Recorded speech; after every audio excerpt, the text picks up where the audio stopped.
Hello mga kaibigan, welcome back muli dito sa aming backyard at sa aking YouTube channel. So matagal-tagal tayong walang upload. So ngayong araw, mag-update tayo at doon sa mga pagbabago dito sa aming munting manukan. Samahan niyo ako mga kaibigan para makakuha kayo ng idea and tips kung ano yung ginagawa namin dito sa aming backyard. Ayan mga kaibigan, magpapakain na tayo ng ating mga alaga. So kung mapapansin nyo, dyan yung mga pato natin, yung ating mga red bourbons. Nagpapakawala na kasi ulit ako ngayon dahil okay na yung bakod namin mga kaibigan. Kung mapapansin nyo doon sa may bandang sagingan, naayos na yan. Kaya hindi na ako mag-aalala na makakalabas sila. So yung mga pato natin, binitawan ko na rin. Tapos yung inahin natin na kulay black, naglilimlim na ulit yan mga kaibigan. So ang tagal yung huling upload ko dahil nga binagyo rin kami dito. Halos magdadalawang buwan na puro ulan dito. Kaya kung mapapansin nyo yung fish pond sa likuran namin, ayan, punong-puno na ng tubig. So ipapakita ko sa inyo yung mga kaganapan dito, yung mga update sa ating mga alaga, kung malalaki na sila, yung ating mga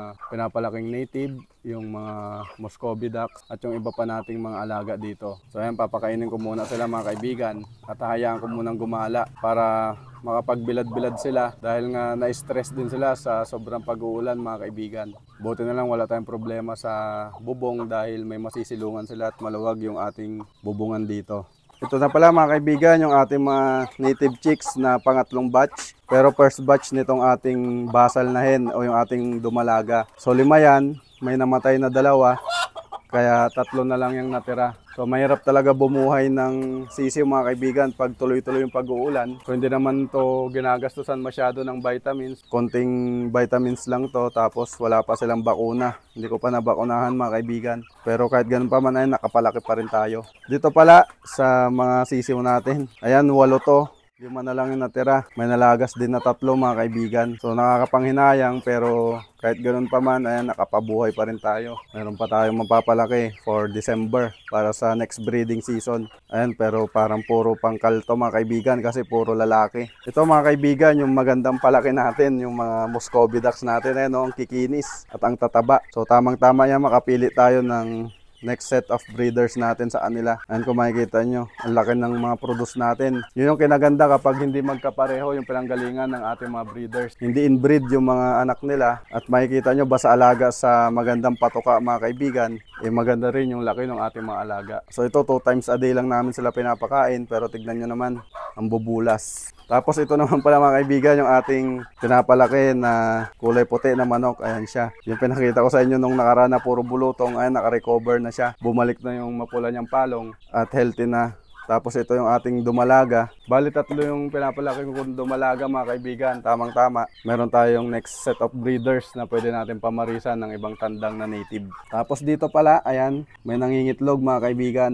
Doon sa pinakawalan nating Muscovy ducks, may 2 tayong inahin na bitaw. Possible isa sa kanila yung nagli-lay ng eggs dyan. So tamang-tama yan. Meron ulit tayong susunod na batch. Ayan mga kaibigan, kung mapapansin yung kulungan natin, ano, basang-basa pa rin. Dahil pangatlong araw pa lang ngayon na hindi nag-uulan. Kaya maglilinis rin ako ng ating mga breeding pen. Tapos ito pala, may nakapisa tayong isang Muscovy duck dyan mga kaibigan. So 3 lang yung napisa niya. Kasi yung mga itlog doon, nababad sa tubig yan mga kaibigan. At kung mapapansin nyo, putik-putik rin tong kulungan. Tapos yung naunang batch, ayan, 5 yung napisa niyan. Pero 3 lang din yung nakasurvive at medyo malalaki na rin. So tamang-tama yan mga kaibigan. Pwede na natin pakawalan yan doon sa ating fish pond. So ito pa yung sinasabi kong 2 pullets natin. Ayan, magkapatid din yan mga kaibigan.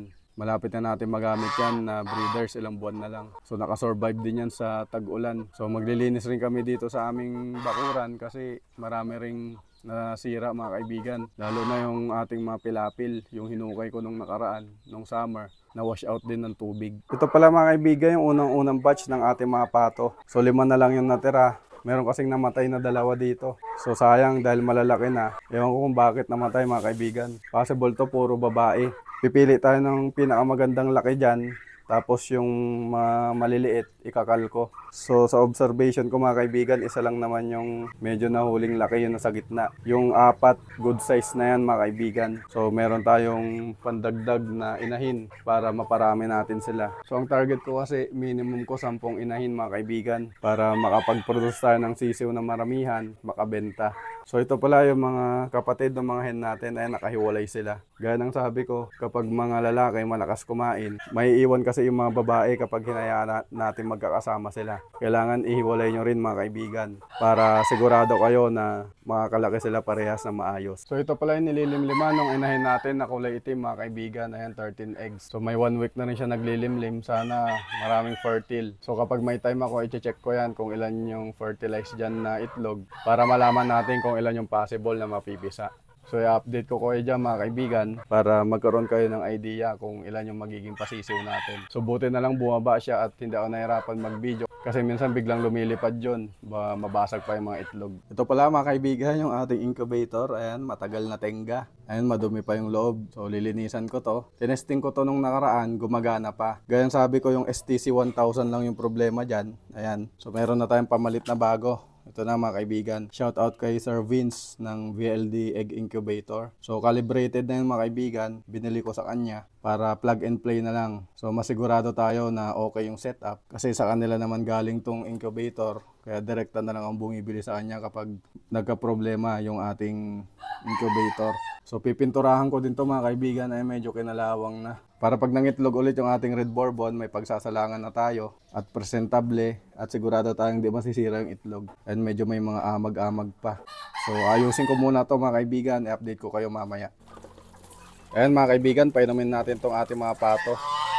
Ayan, tignan nyo naman, ang kikinis nila. So possible dito mga kaibigan, tingin ko, dalawa yung Drake o Barako. Tapos puro hen na. Ito tong itim na nasa unahan, dahil malaki yung ulo at malapad, possible na Drake to. So ang plano ko dito mga kaibigan, tatanggalin ko yung mga barako, pwede nating ibenta o ikal. Tapos mga hen lang yung ating ititira para magamit natin sa breeding. Sa ganung paraan, ma-maintain natin yung magandang produce. Malalaki. Sa ganung paraan, ma-maintain natin yung magandang produce. Wala yung nababansot mga kaibigan. Hanggat maaari, kailangan mabilis silang lumaki para mabilis din natin silang maibenta. So dito sa mga bibe mga kaibigan, feeds lang yung gastos natin. Kasi nga hindi naman na natin sila bibigyan ng vitamins na hinahalo sa tubig. Pero discretion nyo na yun kung gusto nyo silang bigyan ng Vitamin Pro powder. Kasi itong mga bibe natin mga kaibigan, hindi naman sakitin. Wala naman silang peste. Yun ang kinaganda sa kanila, madaling buhayin. Basta may maayos lang na kulungan. Hanggat maaari, hindi sila exposed sa mga predators tulad ng pusa, aso o kahit ano pa man. Basta secured sila mga kaibigan, papakainin nyo na lang yan at papainumin, kusa ng lalaki yan. Kagaya itong mga to, 3 months old pa lang pero ang lalaki na. Next month pwede na tayong magkatay. Hinimas ko yung malaki ito, malapad na yung katawan mga kaibigan. Ayan mga kaibigan, naikabit ko na yung ating bagong thermostat. Ayan, tinetesting ko na. Bali ang setting nito, 37.5 mag-off yung ating thermostat. Tapos 37.2 mag-on. So maghihiting siya. So nalinis ko na rin pala to mga kaibigan. Hanggang doon sa loob. So ipapakita ko sa inyo. So ayan, nilagyan ko na ng tubig para matesting. So goods naman. At nalinis ko na rin. Natanggal ko na yung mga agiw at yung mga amag. So pati yung blower fan mga kaibigan, nilinis ko. Ganyan siya, medyo maingay siya kapag bagong bukas. Pero kapag tumagal na siyang nakabukas, mawawala na yung sound niya kasi parang yung blower niya medyo luma na rin kasi may mga kalawang na yung bandang loob. Nilinis ko na rin yan ng maayos, tinanggal ko na rin yung mga namuong alikabok. Ayan, isang cost rin pala na posibleng masira yung mga ilalagay natin kapag may mga amag mga kaibigan kasi medyo mabaho yung amoy nun, mako-contaminate yung mga itlog. Kaya importante na kada salang nyo, nalilinis nyo rin yung inyong mga setter. Ayan, shout out kay Sir Vince ng VLD Egg Incubator from Cabanatuan, Nueva Ecija. Madali lang sundan yung wirings nito, kaya hindi na ako nahirapan na magkabit. Sinundan ko lang mga kaibigan. Hintayin na lang natin mangitlog yung ating mga Red Bourbons para may maisalang tayo dito.